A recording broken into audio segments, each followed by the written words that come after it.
You're listening to In Focus from PBS Wisconsin, your source for in-depth conversations about community, culture, and the people making an impact all over Wisconsin. I'm your host, Murph Seymour.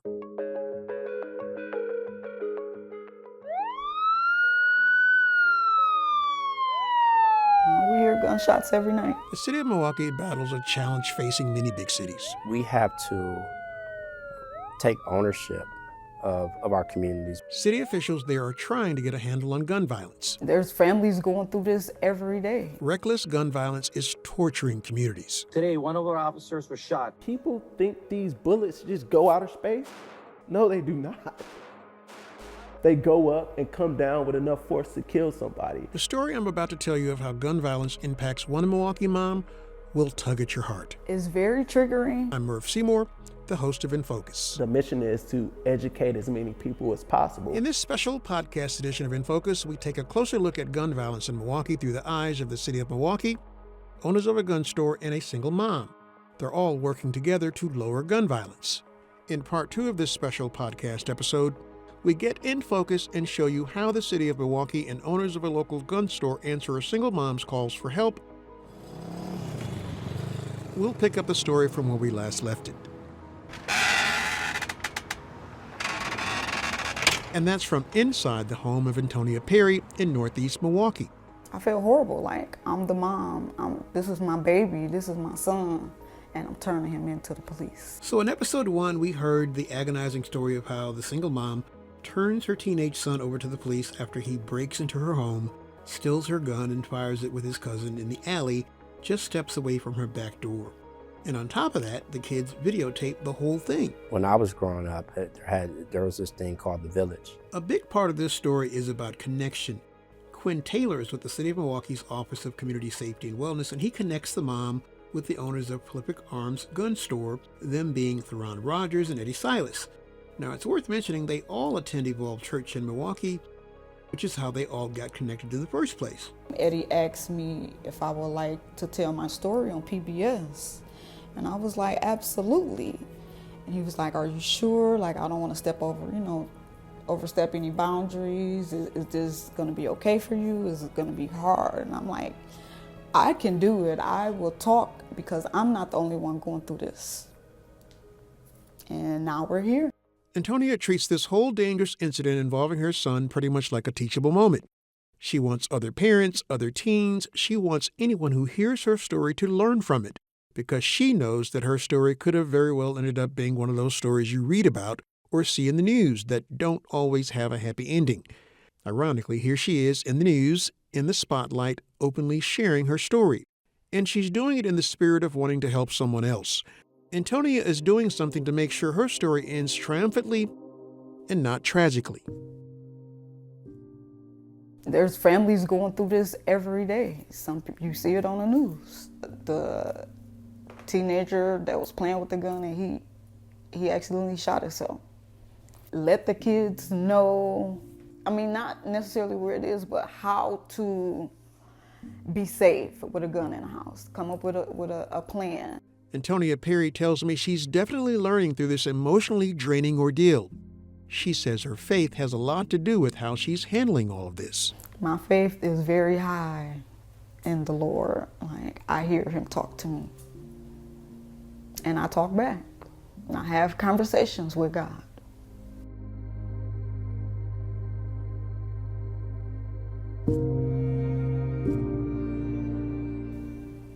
That's how strong my faith is. I believe that all of this is for a reason, and we're gonna be all right. We've all heard the term house calls before, right? Or maybe I'm just dating myself again. Back in my day. Yeah, house calls were things that doctors used to actually make. And by the way, you don't get to use the term back in my day unless you can go back to at least 1980, right? Seriously, don't ask me why. It's just the rule. I had some whippersnapper say to me, yeah, back in my day. And I was like, back in your day? What do you mean, like 2015, 2014? I was like, stop. You don't get to do that. You're not there yet. If you don't know what a house call is, it's exactly what it sounds like. If you were sick and you were too sick to be moving around and you simply weren't feeling well back in the day, the doctors would actually come to your house and check on you. You didn't have to get out of bed. You could literally just lay there and the doctor or clinician would come up to you and diagnose you, and whatever your illness was, they'd give you what you needed. I'm sure somebody out there still makes house calls. The owners of Prolific Arms go the extra mile to help treat inner-city neighborhoods that suffer with the most gun violence, and they're educating gun owners in the same communities. We're going to start to go through the Home and Family Safety Plan survey. I sit in as Antonia takes part in the roughly 1-hour firearms safety assessment from Eddie Silas and Theron Rogers. They chat with her in her living room from the same table where I had met and talked with Antonia. You're comfortable with sharing your situation with your son. I want Theron to be informed about that. Eddie starts things off by making sure Antonia is up to talking about some of the things that she's been going through when it comes to being a gun owner, and to make sure she's comfortable in getting personal and honest about firearm safety. What do you think you could have done better to help prevent the situation that happened with your son? Once the assessment begins, Theron does most of the talking. Now, as you listen, keep in mind that sit-down safety sessions like this from Prolific Arms are available absolutely free for anyone who wants one. It doesn't cost a dime. And again, by way of education, people think... Away from Antonia's house, Eddie and I chat sitting right in the center of their West Dallas gun store, surrounded by every kind of gun you could imagine. Handguns, rifles, assault rifles, you name it. They've got it all, and if they don't, they can get it for you.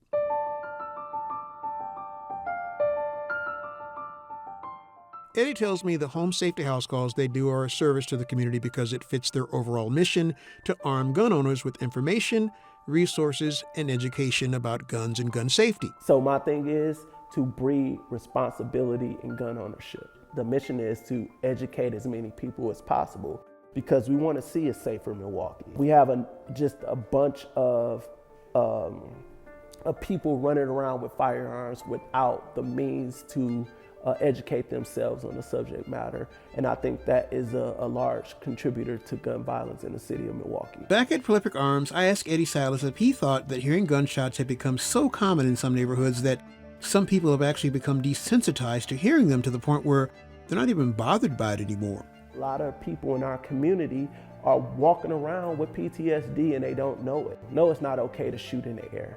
No, it's not okay. Do you know that bullet can go up and come down with enough force to kill somebody, right? That has nothing to do with the situation that you have going on. I also wanted to know why owners who sell weapons care so much about how the community educates itself on the weapons it sells. We care about this because this is our community. We grew up here, our family's here, the people that we love, our friends. We've taken a lot of losses. Right, we've taken on a bunch of losses ourselves, whether it was through friends, family, and so on, due to gun violence. There's a bunch of people out here that can or have that same testament. The thing is, if we put education there, we can alleviate a lot of the trauma that we as a community deal with. Back at Antonia's place, Theron digs in to learn more about how Antonia stores and protects her weapon. Handgun, rifle, shotgun, or other? Handgun. Handgun. Over 50% of the guns stolen have been stolen from vehicles.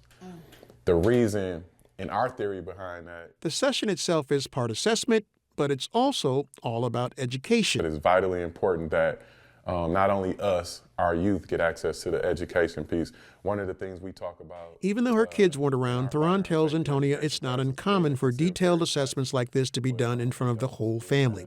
The kids, the aunts, the uncles, the parents, the grandparents, the dogs, the cats, the goldfish, you name it. Prolific Arms and the city both teach for a home safety plan to work. Whoever is living in a house with a gun, everybody in the house needs to be in on the plan for the plan to actually work. We have to give our children access to, in a controlled environment, not necessarily that firearm, but the education around that firearm. Quinn Taylor couldn't agree more. If you are possessing a firearm in your house, it shouldn't be a secret to those who's living there, but it should also be some requirements and some precautions with that firearm. When I was growing up, there was this thing called the village, and you had a community, you had neighbors.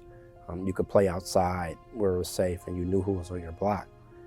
that village doesn't exist anymore. One of the reasons why we partner with organizations like Prolific is to rebuild that village. Have you already created an emergency safety plan that includes all family members? As I sit and listen to Theron school Antonia, I actually find myself learning with her. One of my biggest takeaways, having a home safety plan is as important as having a fire plan, a tornado plan, an active shooter plan, and so on. I learned gun owners and their families have to stay ready with their plan. Remember, this is Theron talking to Antonia during the home safety assessment. This is our plan. This is my role. This is your role. This is your role as it relates to these firearms in the house, as it relates to us being prepared for one day, right, if an intruder or somebody comes in our home. It's 3 a.m. in the morning. You bang at the door, bang at the door. Then you hear a bang where the door comes in, it falls. You know someone's in my house. What do you do? I'm gonna push that side button to Yep. call 911 on Okay. my iPhone, Yep. and I'm getting my firearm, Okay. That's what I would do. Yep. and I'm looking for my kids. Yep. Okay. So that's everything you said there. That's what I would do. So that's what we do as the protectors of our home. We say, all right, I'm gonna get my firearm, call 911, and I'm getting my kids, right? And that's our plan. But our kids have to be included in that plan, because one of the scenarios we talk about is this is all happening really fast and fluid. So if by the time I do all that and I'm looking for my kids and I don't see my kids and I go downstairs and I see the bad guy and I want to engage that threat, and then my son or daughter runs in front of the bad guy because I had the plan, they weren't involved in the plan, what do I do? Right? So that's the part of the family safety plan where we like to talk about the importance of including everybody, because they need to know what to do and have assigned roles. Obviously, they're not going to go for the firearm. Back at Prolific Arms gun store, I had to ask Eddie Salas what are some basic things people should be thinking about safety-wise when it comes to handling a gun. Here's his rapid-fire answer. Rule number 1 was treat every gun as if it's loaded. Rule number 2, never let the muzzle cross anything you're not willing to destroy. Rule number 3 is keep your finger off the trigger and outside the trigger guard till you're ready to fire. Rule number 4 is know your target and what's beyond it. I know it's tough because it's your son. Back at Antonia's house, Theron has more tough questions for the mom who volunteered to hear the cold hard truth about what she could have done differently to keep her gun out of her son's hands. Keep in mind, her gun was stored and locked away in a lockbox, just like you're taught to do, and her teenage son still got his hands on it. Have family members been educated on firearm safety and the dangers of improper firearm use? Theron reminds Antonia about the importance and effectiveness of gun lockboxes for the home and for on the go. And if you've never seen one, they're not that big, about the size of a small book, and the perfect thickness to hold pretty much any handgun. And many are made of durable carbon fiber. Antonia already uses a biometric one. Once she attends a safety class, she'll get a free one on behalf of the city with a couple of keys that can be used at home, with checked bags on an airplane, pretty much anywhere. But more importantly, for the city of Milwaukee, it can be tethered inside her car, where Milwaukee police say most guns are stolen from in the city. Theron talks Antonia through how to use her new lockbox. And then you can secure it, take the key with you, right? And it's gonna be locked in the car. Pry resistant, can withstand, once again, 1,500 pounds of pressure. So what that means is they're not just using some knife, they're not just using some scissors, they gotta have some heavy equipment, right, to be able to cut through this. If there was ever an aha moment during this assessment, it's in Antonia's answer to Theron's question about whether she felt she could have done something differently to keep her gun out of her son's hands a couple of weeks ago before this home safety assessment. I want you to hear Antonia and Theron's interaction here. Just him not even probably knowing that I even have the gun or the safe. Okay, yeah, It's just him not knowing. okay. I appreciate that answer. That's an honest answer, and that's a real answer, and that is an answer that probably And once again, this is my opinion, about 90% of our community would give as far as a prevention method. Fortunately, that's not the right answer. And I want to empower you and help you get to a place where the answer I'm going to suggest is probably more anxiety causing and stress causing. But nope, not even removing the gun. We have to give our children access to, in a controlled environment, not necessarily that firearm, but the education around that firearm, right? One of the things we preach is education is the passport to the future, right? Ignorance isn't bliss. Ignorance is literally dangerous and can also cause death, right? So think about in this situation where ignorant to firearms, ignorant to firearm safety, and then sometimes not even ignorant, even more dangerous because they aren't getting that education and feedback from us. Where they getting it from? TV, music, friends, right? Things of that nature. So then it's like, it's ignorance and it doesn't exist in the home, so they're getting it from somewhere. So because of that, then curiosity and no guidance. Theron tells Antonia the greatest weapon to protect people from gun violence is education. And I would suggest moving forward, giving him access to the education piece. I also learned to educate the kids and not hide it from them.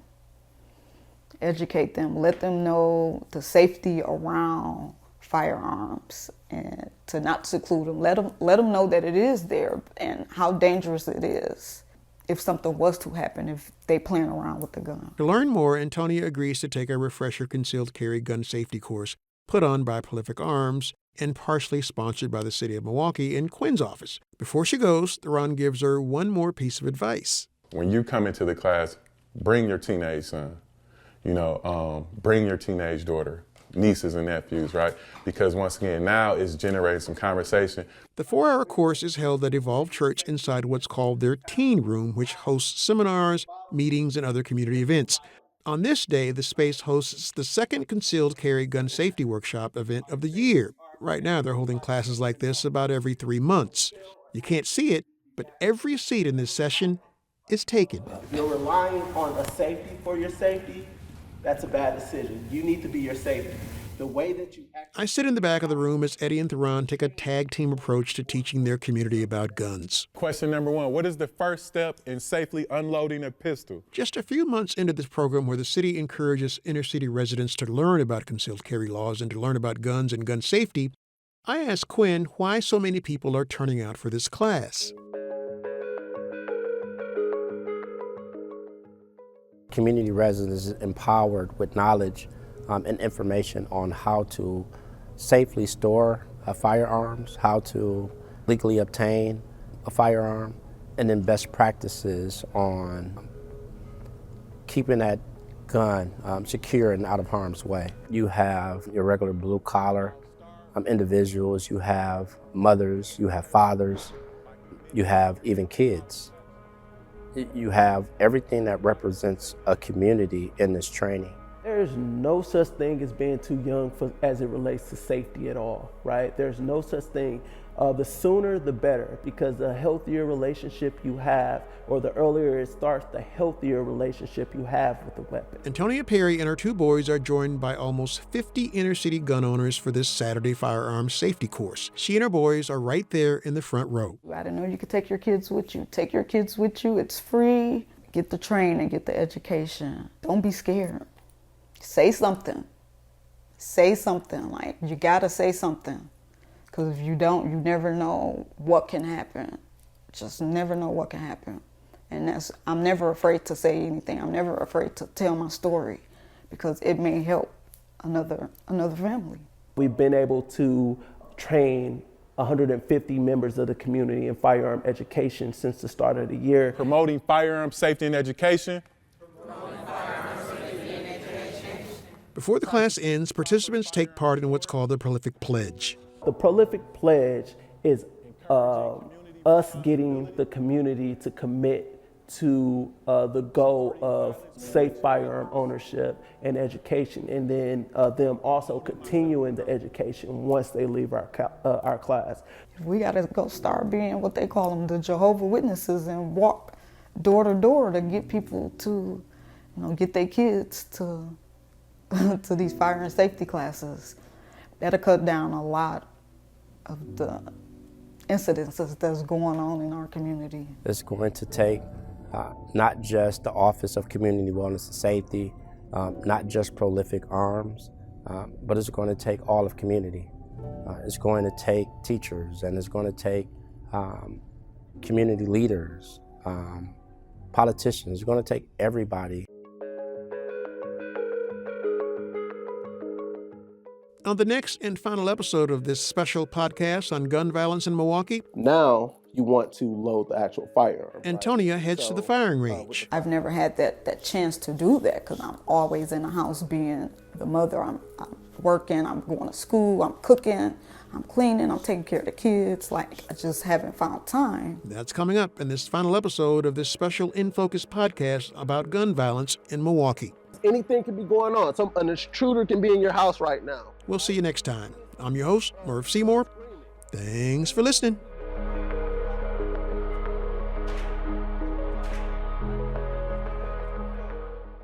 Thanks for listening to In Focus. If you like listening to the show, please give us a like on Apple Podcasts or your podcast app of choice. It helps people find the show. For more news and civic affairs coverage from PBS Wisconsin, visit us at pbswisconsin.org/news.